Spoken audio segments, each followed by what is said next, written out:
तो दोस्तों हम लोग बात कर रहे हैं प्रसिद्ध कालजयी उपन्यास चित्रलेखा के बारे में, जो कि भगवती चरण वर्मा जी के द्वारा लिखा गया है। और अभी तक हमने इस उपन्यास के 19 परिच्छेद कंप्लीट कर लिए हैं। तो चलिए दोस्तों, आज से इसका 20वां परिच्छेद शुरू करते हैं। कुमारगिरी को चित्रलेखा के व्यवहार पर आश्चर्य हुआ। चित्रलेखा उनके पास आने को इतनी इच्छुक थी। वह चित्रलेखा की ओर आकर्षित नहीं हुए थे, किंतु चित्रलेखा ही उनकी ओर आकर्षित हुई थी। चित्रलेखा में यह परिवर्तन क्यों हुआ? कुमारगिरी को चित्रलेखा के व्यवहार से अधिक आश्चर्य अपने व्यवहार पर हुआ। उन्होंने चित्रलेखा को अपने से दूर रखने का भरसक प्रयत्न किया था, फिर उन्होंने क्यों चित्रलेखा को स्वीकार कर लिया था? क्या इसलिए कि वे अपने ही अविश्वास को दूर करना चाहते थे? कुमारगिरी का क्षेत्र विजय था, पराजय की भावना उनके लिए नहीं थी। शायद कुमारगिरी को अपनी कमजोरी का पता था। उसी कमजोरी को दूर करने के लिए ही उन्होंने चित्रलेखा को स्वीकार किया था। उन्होंने प्रयोग किया, वह असफल रहा। असफलता भी कितनी भयानक थी। वे अपने से तो हारे ही। वे हारे एक साधारण नर्तकी से। स्वयं अपने से पराजित होने पर उन्हें दुख था, पर उस दुख की भावना को नर्तकी से पराजित होने पर क्रोध की भावना ने दबा दिया। कुमारगिरी कह उठे, नहीं, नर्तकी चित्रलेखा को वश में करना ही होगा। पर किस प्रकार? चित्रलेखा मुझसे क्यों प्रेम नहीं कर सकती? कुमारगिरी के मन में प्रश्न उठा। शायद इसलिए कि वह एक व्यक्ति से प्रेम करती है। यदि चित्रलेखा बीजगुप्त से प्रेम करना छोड़ दे तो संभव है? नहीं, निश्चय है वह मुझे आत्मसमर्पण कर दे। बीजगुप्त को चित्रलेखा के मार्ग से हटाना होगा। चित्रलेखा को कुमारगिरी के स्थान पर आए हुए 2 मास से अधिक हो गए। गत घटना भी 1 मास पुरानी हो गई। इस बीच में कुमारगिरी ने अपने को संयत रखा। किंचित कमजोरी का भी प्रदर्शन उन्होंने न होने दिया। कुछ दिनों तक के लिए उनका यह विचार हो गया कि वे चित्रलेखा को अपने पास रखते हुए भी विषय वासना को दूर रखें, पर यह भावना स्थायी न रह सकी। एक बार जो आग प्रज्वलित हो चुकी थी, वह आहुति मांग रही थी। कुमारगिरी अपने निश्चय पर दृढ़ न रह सके। उस दिन रात के समय कुमारगिरी ने चित्रलेखा को अपने पास बैठने का आदेश देकर कहा, देवी चित्रलेखा, 1 मास हो गया। इस बीच में मैंने अपने को उठाने का प्रयत्न किया है। अब मुझसे मेरी दुर्बलता दूर हो गई। मैं यह समझ रहा हूं। संभवतः चित्रलेखा केवल मुस्कुरा दी। कुमारगिरी ने अपने होंठ दबाते हुए कहा, मैंने सुना है कि आर्य बीजगुप्त काशी की यात्रा करने गए हैं। उनके साथ आर्य मृत्युंजय तथा उनकी कन्या यशोधरा भी गई है। यशोधरा भी बीजगुप्त के साथ गई है? चित्रलेखा चौंक उठी। इस बार कुमारगिरी मुस्कुराए। इसमें आश्चर्य ही क्या है? देवी चित्रलेखा, तुमने आर्य बीजगुप्त को यह कहकर छोड़ा है कि यशोधरा से विवाह करके गृहस्थ जीवन व्यतीत करें। तुमने उचित किया। आर्य बीजगुप्त के लिए क्या यह उचित नहीं है कि यशोधरा से विवाह कर लें? मैं नहीं जानती। चित्रलेखा का स्वर तीव्र हो गया। कृपा करके बीजगुप्त के संबंध में आप मुझसे कोई बात न करें। बीजगुप्त के संबंध में कोई बात न करूं? क्यों? इसलिए कि तुम बीजगुप्त से प्रेम करती हो? तुम्हें यह असहाय है कि बीजगुप्त किसी दूसरी स्त्री से प्रेम करे? फिर तुमने बीजगुप्त को छोड़ा ही क्यों था? तुम समझती हो कि स्त्री को ही सब कुछ करने का अधिकार है, पुरुष को नहीं है। तुम समझती हो कि बीजगुप्त तुम्हारा दास बनकर रहे, पर यह संभव नहीं है। कुमारगिरी के स्वर में प्रतिहिंसा का एक तीखा व्यंग था। जिस स्त्री से वे पराजित हुए थे, उसको पराजित करना ही उनका उद्देश्य था। चित्रलेखा आवेश में कांपने लगी। मैंने जो कुछ किया वह बीजगुप्त के भले के लिए किया। मैं बीजगुप्त को समाज की दृष्टि से नीचा गिरा रही थी। मैंने उनको छोड़कर उनको ऊपर उठाने में सहायता दी है। यह किस प्रकार मानूं? तुम अपने को धोखा दे रही हो देवी चित्रलेखा। जिस समय तुमने बीजगुप्त को छोड़ा था, उस समय तुमने उनको मुझसे प्रेम करने के लिए छोड़ा था। कुमारगिरी का स्वर तीव्र हो गया। आज कुमारगिरी ने अपने में अपनी उसी पुरानी स्फूर्ति, अपनी उसी पुरानी गुरुता, अपने उसी पुराने तेज का अनुभव किया, जिसको वे चित्रलेखा के अपने जीवन में आने के बाद खो चुके थे। तुम बीजगुप्त को धोखा दे सकती हो, तुम मुझे धोखा दे सकती हो, पर तुम अपने को धोखा नहीं दे सकती। तुमने वासना के आवेश में आकर पवित्र प्रेम को ठुकरा दिया था। तुमने मुझ में कुछ देखा और तुम मेरी ओर आकर्षित हो गई। उस समय तुम में पशुता की प्रवृत्ति प्रबल हो उठी थी। तुमने मनुष्यता को तिलांजलि दे दी थी। तुम बिना बीजगुप्त की इच्छा के बीजगुप्त का जीवन भार बनाकर मेरे पास चली आई, और बीजगुप्त उसने एक साधारण नर्तकी पर गृहस्थी के सुख को बलिदान कर दिया। यही नहीं, उसने अपने जीवन को नष्ट कर दिया केवल इसलिए कि वह तुमसे प्रेम करता था और प्रेम की पवित्रता को अनुभव करता था। चित्रलेखा चिल्ला उठी, बस करो, बस करो। कुमारगिरी ने अपनी आंखें चित्रलेखा पर गड़ा दी। इसके बाद वे हंस पड़े। बस करूं? इतनी ही बात से तुम चंचल हो उठी नर्तकी? नहीं, बात पूरी करूंगा और तुम्हें सुननी पड़ेगी। तुमने जो कुछ किया उसका बदला तुमको मिल गया। तुम समझती हो बीजगुप्त तुमसे अब भी प्रेम करता है? तुम समझती हो कि बीजगुप्त के यहाँ लौटने पर जब तुम बीजगुप्त के पास जाओगी वह तुमको स्वीकार कर लेगा? यदि तुम ऐसा समझती हो तो तुम भूल करती हो। तुम्हारे विष के प्रभाव को दूर करने वाला अमृत उसे मिल गया। तुमने उसे मिटाने में कुछ भी न उठा रखा था, पर यशोधरा ने उसे बचा लिया और अब बीजगुप्त यशोधरा के साथ वैवाहिक जीवन के आनंद का उपभोग कर रहा है। चित्रलेखा का मुख पीला पड़ गया। क्या तुम सच कह रहे हो योगी? क्या बीजगुप्त ने यशोधरा के साथ विवाह कर लिया? नहीं योगी, यह संभव नहीं है, यह संभव नहीं है। कुमारगिरी के स्वर में हृदय में बरछी सा चुभने वाला व्यंग था। तुम्हारा वासना के वशीभूत होकर पवित्र प्रेम को ठुकराकर मेरे पास चले आना संभव है और बीजगुप्त का एक स्वर्गीय प्रतिमा से पवित्र वैवाहिक संबंध स्थापित कर लेना संभव नहीं है। उफ, तुम में कितना झूठा अभिमान है, अपने ऊपर कैसा अचल विश्वास है। तुम्हें मुझ पर विश्वास नहीं होता तो जाओ, नव दंपति आज प्रातःकाल के समय आ गए हैं, उनको बधाई दे आओ। जाओ, तुम अपनी आंखों से ही अपने प्रेमी नहीं अपने दास को दूसरी स्त्री से प्रणय क्रीड़ा करते देखाओ। क्या वे आ गए? चित्रलेखा उठ खड़ी हुई। उसका शरीर कांप रहा था, उसका मुख श्वेत हो गया था। उसने पाटलिपुत्र की ओर देखा। क्या वे लौट आए? योगी, तुम्हारे हाथ जोड़ती हूं, तुम यह कह दो कि तुमने जो कुछ कहा है वह झूठ है। कह दूं कि झूठ है? हा, हा, हा, सत्य को झूठ कह दूं? जाओ जाओ, तुम स्वयं देखाओ। चित्रलेखा बैठ गई। नहीं, सब समाप्त हो गया, अब न जाऊंगी। जाने से लाभ क्या, मेरा धन लुट गया। चित्रलेखा के स्वर में करुणा थी। कुमारगिरी चित्रलेखा के निकट खिसक आए। सब समाप्त हो गया? कहीं कुछ समाप्त भी होता है? एक बात का समाप्त होना दूसरी बात का आरंभ होना है। समाप्त कैसे हो गया देवी चित्रलेखा? कुमारगिरी का स्वर कोमल हो गया था, उसमें एक प्रकार के मृदुल कंपन का समावेश हो गया था। तुम जानती हो मैं तुमसे प्रेम करता और तुम भी मुझसे प्रेम नहीं करती, तुम मुझसे घृणा भी नहीं करती। तुम मेरे जीवन में आना चाहती हो, अभी तक तुम नहीं आ सकी केवल बीजगुप्त के कारण।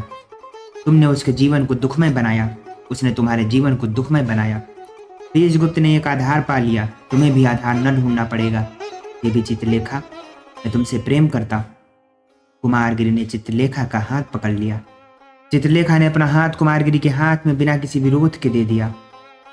उसने अपना सिर उठाकर कुमारगिरी की आंखों से अपनी आंखें मिलाती। कुमारगिरी कहता ही गया, प्रेम, प्रेम ही मेरा धर्म हो गया है। तुम मेरे जीवन में आई हो, तुम मुझे प्रेम की दीक्षा देने आई हो। आओ, हम तुम एक हो जाएं। कुमारगिरी का मुख झुका, चित्रलेखा का मुख कुछ ऊपर उठा। दोनों के अधर मिल गए। काफी देर तक दोनों के अधर मिले रहे। कुमारगिरी पागल की तरह बकने लगा, तुम मुझे डुबाने के लिए आई हो, मैं भी डूबने को तैयार हूं। चलो, कितना सुख है, कितनी हलचल है। मेरी आराध्य देवी, मेरी प्राणेश्वरी, आज तुम्हारे यौवन के अथाह सागर में डूबने आया हूं। कुमारगिरी के नेत्र बंद हो गए थे, चित्रलेखा के नेत्र भी बंद हो गए थे। दोनों ने एक दूसरे को आलिंगन पास में बांध लिया था। चित्रलेखा कह उठी, तो फिर ऐसा ही। जब प्रातःकाल चित्रलेखा की आंख खुली, वह उद्विग्न थी। बीजगुप्त ने उसे छोड़ दिया, यह भावना उसके लिए असहाय थी। उसका संसार अंधकारमय था, उसे रह रहकर अपने ऊपर क्रोध आ रहा था। उसने बीजगुप्त को छोड़ा ही क्यों था? उस समय कुमारगिरी सो रहे थे। कुमारगिरी का मुख विकृत हो रहा था। संयम को एक क्षण में ही तोड़ देने वाली वासना ने उनके तेजोमय मुखमंडल पर एक धुंधलेपन का आवरण डाल दिया था। चित्रलेखा कुछ देर तक एकटक कुमारगिरी की ओर देखती रही। इसके बाद वह एकाएक अकारण ही कांप उठी। उसे वहां अधिक देर तक रुकने का साहस न हुआ। वह बाहर चली आई। उस व्यक्ति का मुख, जिसके साथ रात भर उसने भोग विलास किया, उसे इतना भयानक तथा घृणोत्पादक क्यों लग रहा था, इस पर उसे आश्चर्य हुआ। विशाल देव उस समय उपासना समाप्त कर रहा था। चित्रलेखा को देखकर उसने नमस्कार किया। देवी का मुख आज इतना उतरा क्यों है? रात भर मैंने भयानक स्वप्न देखे हैं। चित्रलेखा मुस्कुरा दी। उन स्वप्नों ने मुझे उद्विग्न बना दिया। आज अभी तक गुरुदेव कुटी के बाहर नहीं आए। वे अभी तक समाधिस्थ हैं। समाधिस्थ हैं? आश्चर्य के साथ विशाल देव ने कहा। आज पहली बार गुरुदेव ने अपने जीवन का नियम तोड़ा है। थोड़ी देर तक दोनों मौन रहे। इसके बाद विशाल देव ने कहा, देवी चित्रलेखा, क्या मैं आपके उन स्वप्नों के संबंध में अधिक पूछ सकता हूं? इतना ही जान लेना यथेष्ट होगा कि वे स्वप्न मेरे गत जीवन से संबंध है। गत जीवन से संबद्ध है? विशाल देव ने कुछ सोचा। देवी, यदि आप उचित समझें तो मैं आर्य बीजगुप्त का पता लगाऊं। संभव है कि वे आ गए हों। वे आ गए हैं, इतना मैं जानती। चित्रलेखा का स्वर शुष्क हो गया। पर इससे क्या? उनके आने से अथवा न आने से मुझे कोई प्रयोजन नहीं। विशाल देव ने चित्रलेखा को देखा। देवी, तुम बड़ी विचित्र हो। तुम्हें समझना बड़ा कठिन है। अभी उस दिन तुम यहां से बीजगुप्त के पास जाना चाहती थी। चित्रलेखा का मुख लाल हो गया। हाँ, उस दिन मैं जाना चाहती थी, पर आज नहीं जाना चाहती। मेरे व्यक्तिगत जीवन के संबंध में तुम्हारे लिए इतनी उत्सुकता दिखाना कहां तक उचित है? तुमने इस पर कभी विचार भी किया है? विशाल देव का सिर झुक गया। उसने धीमे स्वर में कहना आरंभ किया। ठीक कहती हो देवी, पर तुम्हारे व्यक्तिगत जीवन में उत्सुकता दिखाने का अर्थ होता है अपने गुरु के जीवन में उत्सुकता दिखाना, और यह मेरे लिए स्वाभाविक तथा उचित है। देवी चित्रलेखा, तुम अच्छी तरह से जानती हो कि यहाँ तुम्हारी उपस्थिति इस कुटी की संयम पूर्ण शांति को नष्ट कर रही। यह आश्रम एक कुल के समान है, जहाँ के प्रत्येक व्यक्ति को दूसरे के उचित तथा अनुचित कार्यों में टीका करने का ही नहीं, वरन हस्तक्षेप तक करने का अधिकार है। मैं इस बात को मानने को बाध्य नहीं हूं। ऐसा ही, फिर भी मैं आज बीजगुप्त के यहाँ जाऊंगा, केवल अपने गुरु भाई श्वेतांग से मिलने के लिए। देवी, मैं फिर प्रार्थना करता हूं, एक बार तुम और विचार करो। तुम हम लोगों पर दया करो। चित्रलेखा हंस पड़ी। दया? तो किससे दया करने को कह रहे हो? तुम बधिक से दया की आशा करते हो? तुम संहारकर्ता से निर्माण कराना चाहते हो? भूलते हो। इतना कहकर चित्रलेखा वहां से चली गई। दोपहर के समय विशाल देव नगर से लौट आया। चित्रलेखा उसकी प्रतीक्षा कर रही थी। इतना सब कह चुकने के बाद, अपने निर्णय के बाद भी वह बीजगुप्त के संबंध में जानना चाहती थी। जिस समय विशाल देव लौटा, उस समय चित्रलेखा कुटी के बाहर वटवृक्ष के नीचे लेटी हुई थी। विशाल देव को देखते ही वह उठकर बैठ गई। विशाल देव सीधे चित्रलेखा के पास आया। देवी चित्रलेखा, मैं बतला दूं कि आर्य बीजगुप्त से नहीं मिला। मैं केवल श्वेतांग से मिलकर लौट आया हूँ। मैं अधिक देर तक वहां ठहरा भी नहीं, क्योंकि श्वेतांग आर्य मृत्युंजय के यहाँ जा रहा था। मैं भी उसके साथ वहां तक बातें करता हुआ गया। इसके बाद वह भीतर चला गया और मैं लौट आया। चित्रलेखा ने पूछा, श्वेतांग ने मेरे विषय में भी तुमसे कुछ पूछा? हाँ, तुम्हारे स्वास्थ्य तथा कुशल क्षेम के विषय में वह मुझसे पूछता रहा। वह जल्दी में था, नहीं तो वह यहाँ आता भी। एक बात और बतलाऊं, शायद तुम्हें आश्चर्य हो। श्वेतांग यशोधरा से प्रेम करता है और वह उससे विवाह करना चाहता है। चित्रलेखा चौंक उठी। श्वेतांग यशोधरा से विवाह करना चाहता है? मेरा तो ऐसा अनुमान था कि बीजगुप्त से यशोधरा का विवाह हो गया है। इस बार विशाल देव को आश्चर्य हुआ। बीजगुप्त से यशोधरा का विवाह हो गया? यह किस प्रकार अनुमान कर लिया? श्वेतांग ने यह तो कहा था कि बीजगुप्त यशोधरा की ओर आकर्षित अवश्य हुए थे, पर उसका विश्वास है कि बीजगुप्त यशोधरा से विवाह कभी न करेंगे। बीजगुप्त का तुम्हारी ओर अनुराग स्थायी है। चित्रलेखा उठ खड़ी हुई। धन्यवाद विशाल देव। जो कटु शब्द मैंने तुमसे कहे हैं, उनके लिए तुम मुझे क्षमा करना। मैं आज यहाँ से चली जाऊंगी, इतना विश्वास रखना। चित्रलेखा सीधे कुटी के अंदर चली गई। विशाल देव चित्रलेखा के इस व्यवहार को न समझ सका। वह कह उठा, बड़ी विचित्र स्त्री है। कुमारगिरी उस समय लेटे हुए चित्रलेखा के संबंध में ही सोच रहे थे। उनका चित्त उद्विग्न था। चित्रलेखा को देखते ही वे पागल की तरह उसकी ओर यह कहते हुए बढ़े, अभी तक तुम कहाँ थी मेरी रानी, आओ आओ। पर चित्रलेखा के नेत्रों से अपने नेत्रों के मिलने के साथ ही उनका पागलपन दूर हो गया। चित्रलेखा के नेत्र जल रहे थे। उनमें घृणा, क्षोभ और ग्लानि के भावों का सम्मिश्रण था। उसने तड़प कर कहा, नीच और झूठे पशु, अलग रहो। कुमारगिरी हट गए। चित्रलेखा ने कहा, तुमने मुझे धोखा दिया। वासना की कीड़े, तुम मुझसे झूठ बोले। तुम्हारी तपस्या विफल हो जाएगी और तुम्हें युगो युगो नरक में जलना पड़ेगा। मैं जाती हूं, अब तुम मुझे रोक न सकोगे। कुमारगिरी ने साहस किया, मैंने जो कुछ किया तुम्हारे प्रेम में अंधा होकर किया।